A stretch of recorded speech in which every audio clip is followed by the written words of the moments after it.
Along Manhattan's Fifth Avenue, there once stood a house of solid white marble so grand that visitors compared it to the palaces of Europe, and it was widely regarded as the first truly palatial house in New York.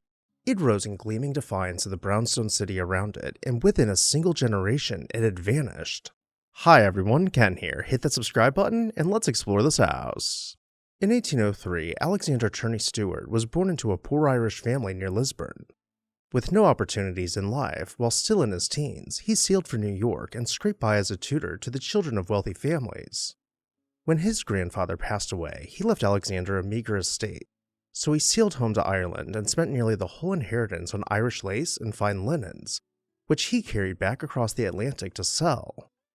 In 1823, he opened a small dry goods shop on Broadway, and there he started breaking every rule of American retail. Shopping in that era was combat, where every price tag was an opening bid and customers either haggled or got fleeced. Stewart refused to play. He marked every item with a single fixed price, the same for a society matron as for her housemaid, and he welcomed everyone to browse without buying a thing. He accepted returns, held clearance sales, and trained his clerks to be courteous rather than pushy. Shoppers, and especially the women of New York, rewarded him with a fortune.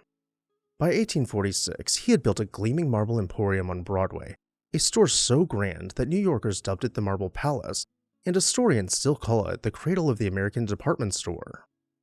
16 years later, he topped himself with a cast-iron palace farther up Broadway. Behind those counters stood an entire empire of mills, factories, warehouses, not only in America, but across Europe as well, with the profits flowing into Manhattan real estate.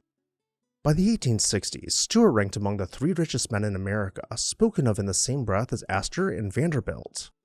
Yet for all his reputation as a shrewd businessman, Stewart was capable of staggering generosity, chartering a ship during the Irish famine, packing it with food for the starving towns around his native Lisburn, and offering free passage to America on the return voyage to anyone desperate enough to want out. Late in life, he poured his money into a grand hotel for working women in Manhattan. And in 1864, with all of New York watching, he began building himself a house unlike anything the city had ever seen. The house rose at the northwest corner of 5th Avenue and 34th Street on ground where the celebrated Samuel Townsend mansion had once stood until Stewart bought it and had it torn down, and it stood near the Astor family homes that anchored the neighborhood. To design it, Stewart turned to John Kellum, the architect who had already built his great store, and together they broke sharply with fashion. Where the avenue was lined with brownstone, Kellum sheathed the residence entirely in gleaming white Tuckahoe marble and shaped it in the new French Second Empire style newly arrived from Paris, crowned by a full mansard roof with dormers and delicate cast-iron cresting. Rising 4 stories above a rusticated basement, it was so grand that it could turn its shoulder to 5th Avenue and present its formal face to 34th Street. Construction stretched across the second half of the 1860s and was completed by 1869 at a reported cost of $2 million, or the modern-day equivalent of nearly $50 million when adjusting for inflation alone. Frank Leslie's called it perhaps the handsomest and most costly private residence in the country, and against the sober rows of brownstones, it looked like a European palace dropped into Manhattan. Inside, the first and second floors were clad in Carrara marble, with a grand white marble stairway and railing, and ceilings that rose about 19 feet in every room. The vast entrance hall had the hush of a museum, lined with life-size statuary and fluted marble columns that carried a gilded ceiling. To the right of the hall lay the reception room, furnished in blue chintz silk and hung with fine paintings. Like the rooms around it, it doubled as a gallery, for works of art were distributed everywhere Stewart could find a wall or a pedestal. The heart of the house was the picture gallery at the rear, measuring about 50 feet by 30 and holding the principal treasures of a collection valued in its day at $600,000. On its northern wall hung the centerpiece, the monumental Friedland 1807, which Stewart had purchased directly from the artist sight unseen. Around it gathered a remarkable company of European canvases and marbles, including Rosa Bonheur's The Horse Fair, works by Jean-Léon Gérôme, and a body of sculptures known as the Stewart statues. There were more than 165 oil paintings in all, far more than the walls could hold, so canvases were propped up against the walls and against the bases of the statues.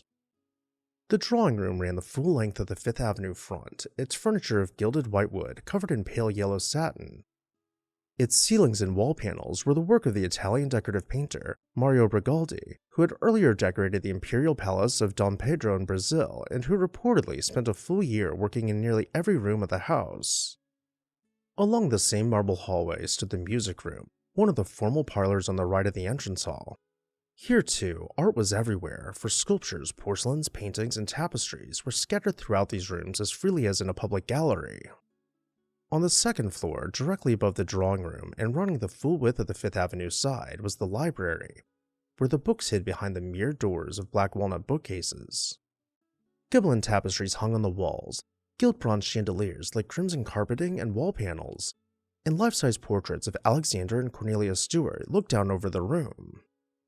The family's bedrooms occupied the third floor, appointed with the same care as the showrooms below and including luxurious guest suites, one of them long known as General Grant's room and furnished in rosewood. Even the practical needs of washing and dressing were hidden away in cabinetry, with wardrobes and washstands combined so that opening a central mirrored door revealed the lavatory apparatus discreetly concealed within.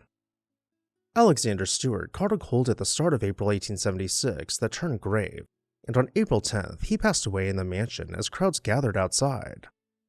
His body was laid out in the second-floor lace room amid a mountain of floral tributes, and after an imposing funeral, he was placed temporarily in the vault at St. Mark's Church in the Bowery.